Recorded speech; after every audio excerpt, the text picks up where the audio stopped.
మొన్న కూడా నేను చెప్పా, దేవుడి స్క్రిప్ట్ ఎంత గొప్పగా ఉంటుందంటే 42 ప్లాట్ల విషయంలో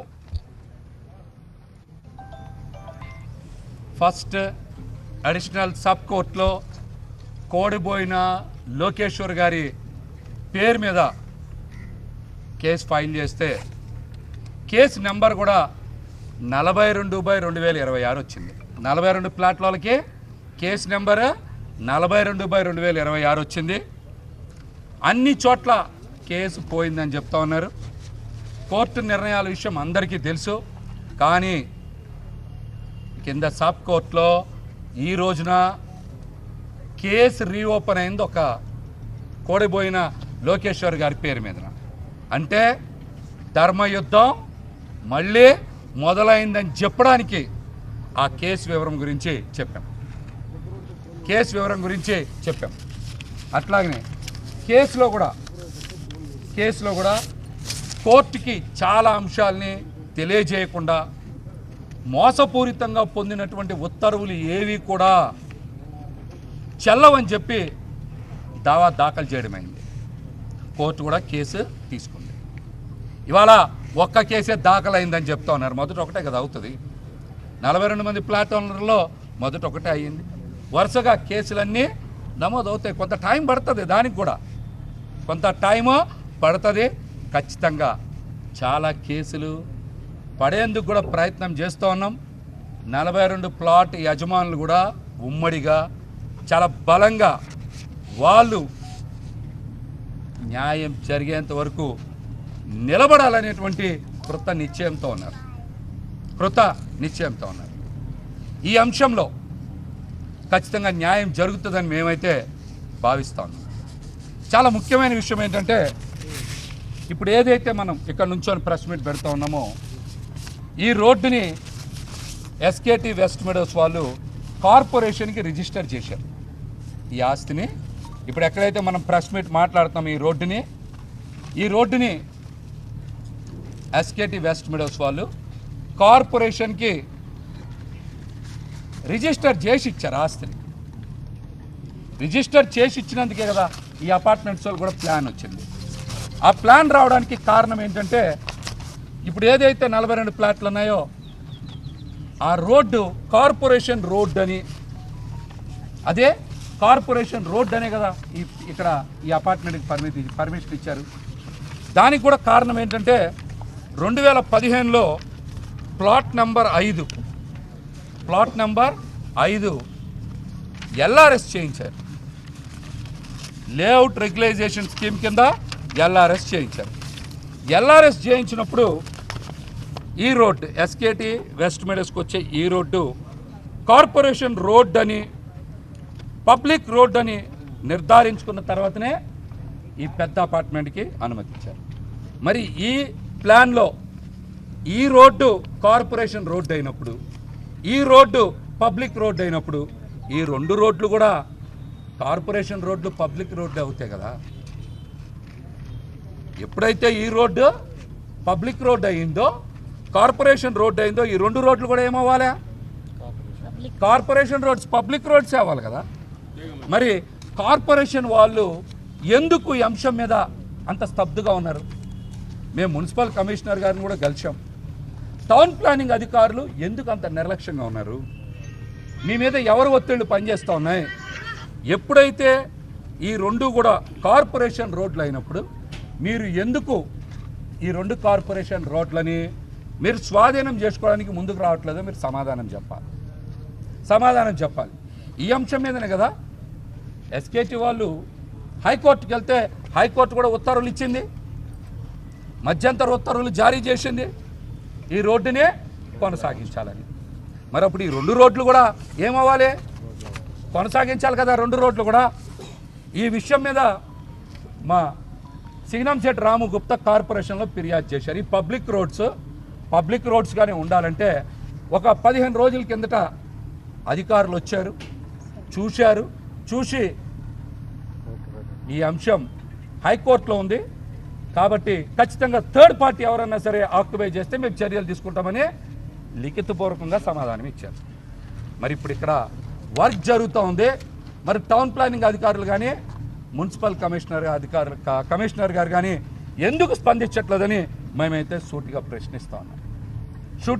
ప్రశ్నిస్తూ ఉన్నాం. కార్పొరేషన్ కింద రోడ్లు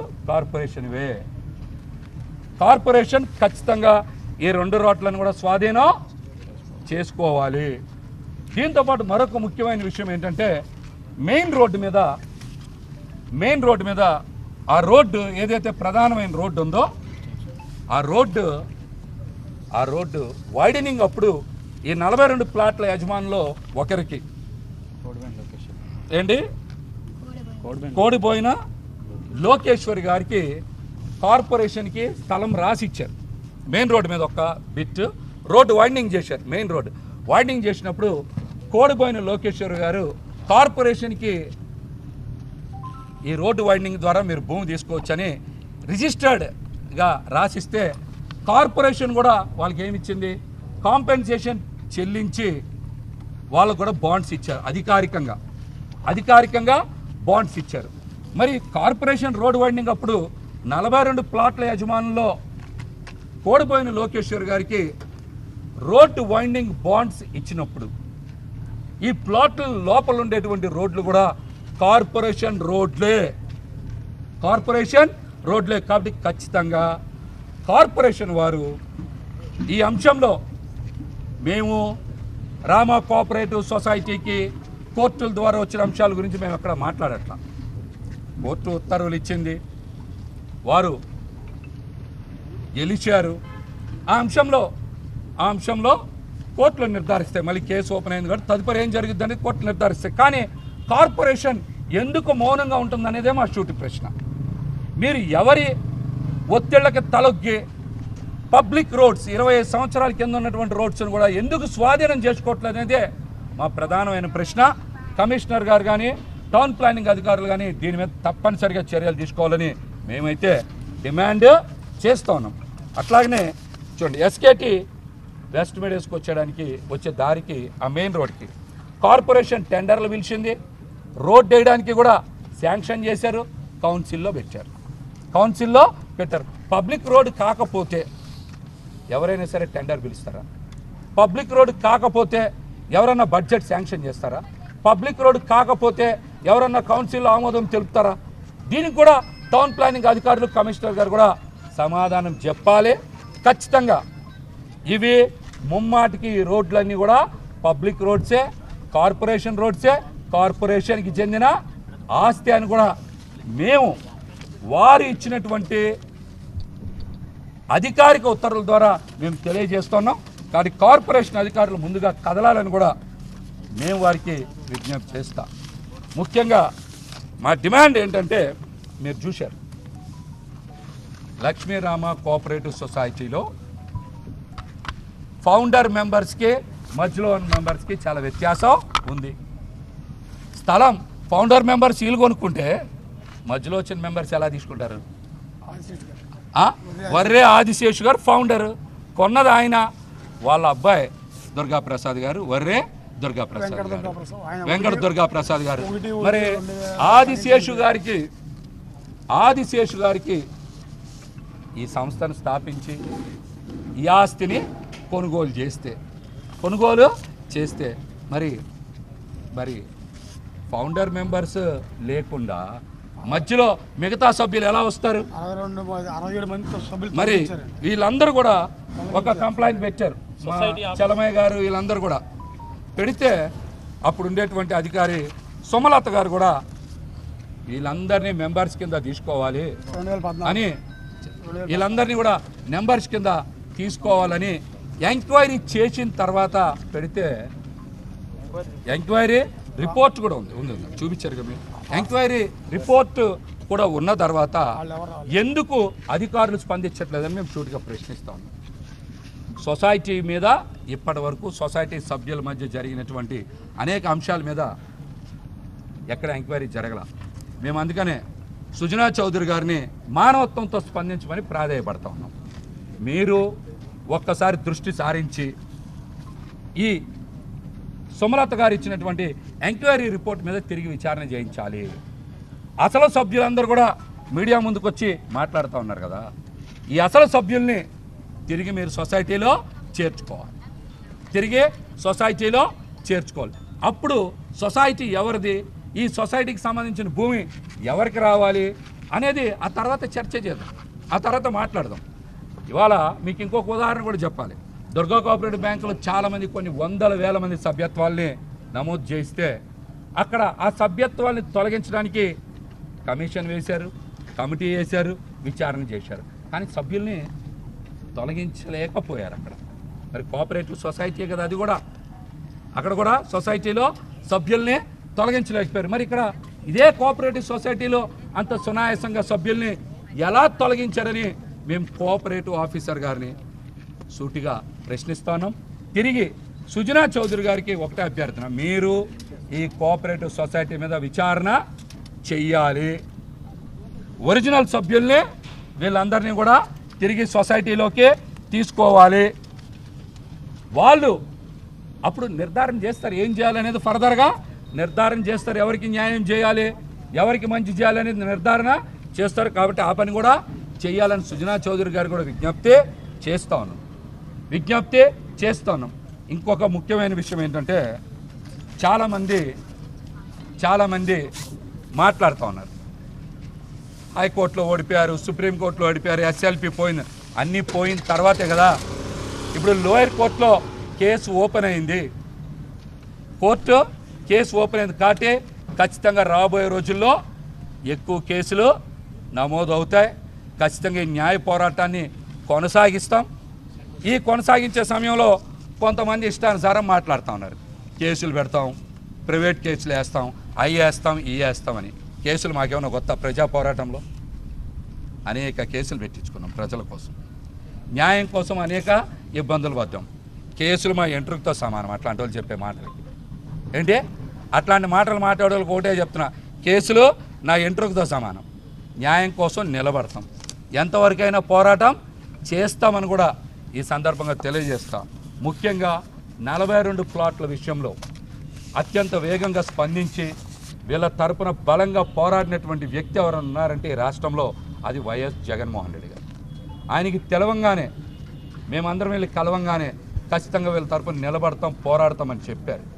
చెప్పిన మాట ప్రకారమే పార్టీ కేంద్ర కార్యాలయానికి పిలిపించుకొని వీళ్ళందరితో మాట్లాడిన తర్వాత ఈ ప్రాంతాన్ని సందర్శించారు, బలంగా భరోసా ఇచ్చారు, బలంగా ఈ అంశాన్ని ప్రజల్లోకి తీసుకెళ్ళినటువంటి వ్యక్తి వైఎస్ జగన్మోహన్ రెడ్డి గారు.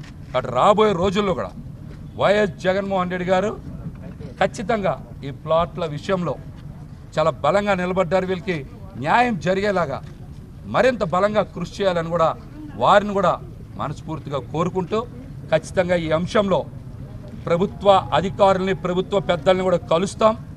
ఈ సొసైటీ మీద విచారణ చేసి తీరాలి.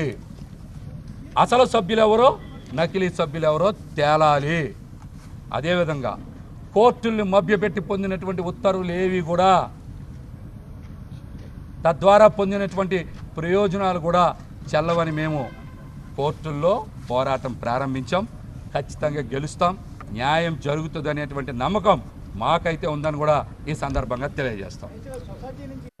67 మందిని తీశారండి. మురళి గారు, సొసైటీలో ఆదిశేషు గారు మరణించిన తర్వాత సొసైటీకి సంబంధించినటువంటి అనేక కాగితాలు ఆయన దగ్గర సజ్జన్ రాజన్ పనిచేసేటువంటి ఒక వ్యక్తి ఎత్తికెళ్ళిపోయి కొంతమందికి అమ్మేయడం వలన ఈ సొసైటీ బైలాసు, ఈ సొసైటీ రిజిస్టార్స్ వీరందరికీ లేకపోవడం వలన అక్రమంగా సభ్యుల్ని తొలగించి సొసైటీని కబ్జా చేశారు. అప్పటి నుంచి కూడా న్యాయ పోరాటం చేసే దిశగా ఆదిశేషు గారు అబ్బాయి దుర్గాప్రసాద్ గారు కానీ, అదేవిధంగా జమలయ్య గారు కానీ వీళ్ళందరూ కూడా వెళ్ళి కోఆపరేటివ్ ఆఫీసులో అధికారి దగ్గర, డిస్ట్రిక్ట్ కోఆపరేటివ్ ఆఫీసర్ దగ్గర కంప్లైంట్ పెట్టారు, విచారణ చేసి ఫౌండర్ మెంబర్స్ మొత్తాన్ని కూడా కొనసాగించాలని ఎంక్వైరీలో తీర్మానం కూడా చేశారు. కానీ ఆ ఆర్డర్స్ని అమలు చేయలేదు. అమలు చేయకుండా ఉండడానికి కూడా అప్పుడు ఉండేటువంటి కొంతమంది అధికారులు సహకరించారు, వాళ్ళ పేర్లు కూడా చెప్పాం. ఖచ్చితంగా అందుకని విచారణ మళ్ళీ చేయాలి. సుజనా చౌదరి గారిని కూడా ఏమంటున్నాం మేము, ఈ సొసైటీ మీద మళ్ళీ తిరిగి విచారణ చేయించాలి. అదే మా డిమాండ్. ఈ విచారణ చేయించాలి. న్యాయ పోరాటం ఎలా చేయాలని అలా చేస్తాం, ఎలా చేయాలో అలా చేస్తాం. సుజనా చౌదరి గారు కూడా మానవత్వంతో స్పందిస్తున్నారు కదా, బలంగా స్పందించాలి, వీళ్ళకి అండగా నిలవాలి. సుజనా చౌదరి గారు స్వాధీనం చేసుకోమంటే స్వాధీనం చేసుకుంటారా? ఆయన స్వాధీనం చేసుకోవద్దంటే స్వాధీనం చేసుకోరా? రేపు సుజనా చౌదరి గారు వస్తారు, స్వాధీనం చేసుకోవద్దని చెప్తే వదిలేస్తారా? వదిలేరా? వచ్చేమో కోర్టు ఆర్డర్ ఉందని చెప్తున్నారు, మేము గెలిచామని చెప్తున్నారు. ఇంకోసారేమో సుజనా చౌదరి గారు చెప్తే మేము ఆగామంటున్నారు. ఏ అంశం అనేది వాళ్ళు తేల్చుకోమన్నారు. సుజనా చౌదరి గారు చెప్పినట్టు వింటారా, లేకపోతే కోర్టు ఆర్డర్నే అమలు చేసుకుంటారు?